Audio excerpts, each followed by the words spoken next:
Olá, bem-vindos a mais uma videoaula e na videoaula de hoje nós vamos discutir o tema inveja e gratidão. Apesar de ser um artigo de 1955,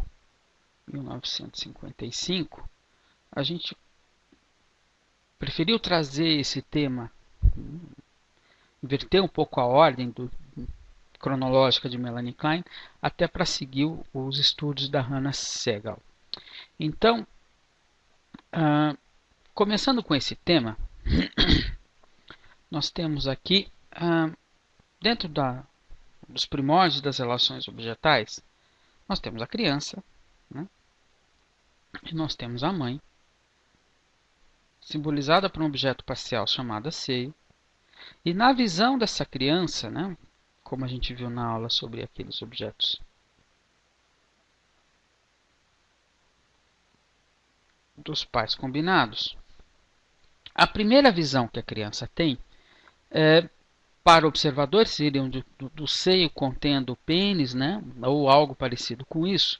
O vocabulário é muito difícil, muitas vezes, para a gente explicar o que seja isso, mas seria interessante entender que é um objeto que contém tudo e a criança, né, o bebê aqui no caso, não contém nada. E é esta visão que essa criança tem.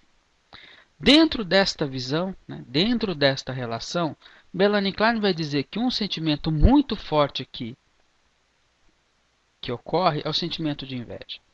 E aí, a primeira questão que a gente queria trazer também é conceituar a inveja. Inveja é querer destruir isto. É muito claro a ideia de inveja. A ideia de inveja está ligada à ideia de destruição.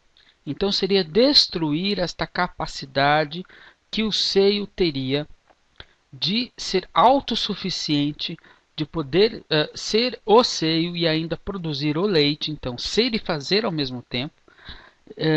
Então, inveja seria destruir essas duas coisas, né? Essa capacidade de ser e fazer combinadas dentro do seio. Então, a inveja é uma palavra ligada à destruição. Portanto, é uma palavra ligada à pulsão de morte. Seria para Melanie Klein, nas suas formulações finais, o grande representante da pulsão de morte.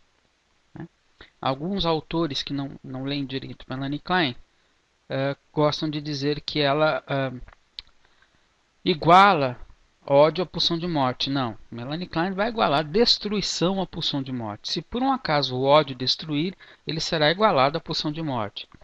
No caso da inveja, ela sempre destrói. Não existe inveja boa. Toda inveja é destruidora. Uma outra palavra que é importante a gente entender também é voracidade. Voracidade. Voracidade, Melanie Klein vai nos dizer que tem a ver com a introjeção deste elemento. Então ele tem a ver com mamar.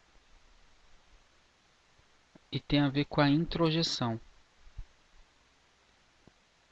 O que significa voracidade? Qual a questão da voracidade? É que o objeto é destruído na sua introjeção. Ou ele é muito danificado na sua introjeção. Então, nesse sentido, a voracidade está ligada à inveja, porque para cobrir esse vazio, a criança mamaria de uma forma tão rápida, né? A voracidade também tem a ver com velocidade, de uma forma tão rápida, ou tão intensa, ou tão destrutiva, né? Que este objeto seria destruído ou grandemente danificado na sua introjeção. E que a inveja seria algo ligado à projeção. Então eu tenho aqui a voracidade e aqui eu tenho a inveja pura, né? A voracidade e a inveja pura. O ciúme é um caso particular de inveja, mas que sempre vai, né, o ciúme, mas que nós sempre vamos ter três elementos, né? 1, 2, 3. Então, o ciúme ele geralmente é edípico, ele é ligado a um complexo edípico, mas ele também é ligado à inveja. Melanie Klein também vai nos dizer, né, que toda inveja, né, e aí um contraponto a Freud, ela tem a ver com este objeto primário. Não com o falo, não com o pênis, mas com este objeto e seus representantes. Né? E seus representantes. Esta coisa que pode, que tem esse dom, que tem este poder de suprir tudo. Se a gente voltar para as aulas anteriores sobre o complexo de Édipo, né, um dos representantes deste elemento é justamente aquela falta, né, essa diferença, a falta que aqui está, né, que tem como simbolização o falo. Né? Então, o falo, como elemento, como objeto completo, não parcial, representante simbólico desta falta, seria, na verdade, uma simbolização desta fantasia, deste elemento na fantasia. Tá? Destes pais combinados, não em mútua satisfação, mas em plena, né? Praticamente combinados. Não existem dois, aqui existem apenas um, existe apenas um. Só um observador poderia perceber dois. Né? Aqui é uma, a linguagem atrapalha muitas vezes de entendermos o que significa isso, mas é um ser que pode, que tem tudo, é tudo, de forma que este não é nada, e aí este gera profundos sentimentos de inveja nesta criança. Um contraponto ao sentimento de inveja é o sentimento de gratidão, ou seja, essa criança ela passa a ser grata que mesmo, né, nesta fantasia ela não tendo nada, ela pode usufruir do que este seio tem de bom. Né? Ela pode usufruir do que esse seio tem de bom. E a gratidão aqui vai servir como elemento, né, de união entre, né, este sujeito, esse ego, este bebê e sua mãe, fortalecendo os laços e podendo diminuir os sentimentos de inveja. Então, para Melanie Klein, o oposto da inveja é a gratidão. Uma outra questão também interessante nesse sentido é o seguinte: ninguém tem inveja de coisas ruins. Então, isto simboliza tudo.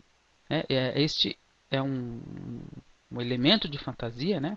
É um objeto de fantasia que é anterior à separação entre o bom e o mal. Então, ele é simplesmente tudo.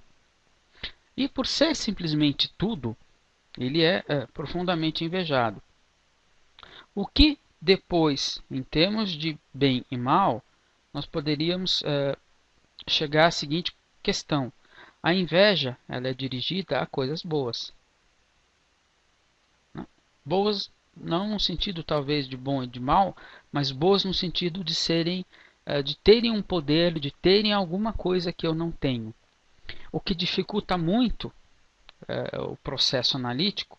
Depois a gente vai fazer uma ponte entre a inveja e o setting de análise, no sentido de que, num esquema anterior, um esquema próprio freudiano, se a gente for pegar lá nos instintos e suas vicissitudes, a criança vai querer incorporar o objeto bom, aquilo que é bom para ela. Ela vai ter uma forte ligação libidinal com aquilo que é bom e vai procurar expelir aquilo que é mal. A questão toda quando a gente coloca a inveja é que aquilo que é bom passa também a ser destruído. Então, os sentimentos destrutivos não são direcionados apenas ao que é mal, apenas a que é percebido como mal ou persecutório, mas ele também é direcionado àquilo que é bom. Então, de forma que a relação entre objetos se torna praticamente insuportável ou, num grau máximo, impossível. Porque independente se o objeto é bom ou mal, se a mãe é boa ou má para a criança, esta figura, esta mãe e seus representantes vão sofrer ataques destrutivos. E que se forem muito destrutivos, vão simplesmente acabar com a relação. Então, se torna uma questão um pouco mais complexa do que separar o mundo entre bom e mal, porque simplesmente dizer que algo é bom não resolve muita coisa quando a gente fala de inveja. Porque a inveja, né, vou colocar aqui, ela é direcionada, faz-se um ataque em relação àquilo que é bom.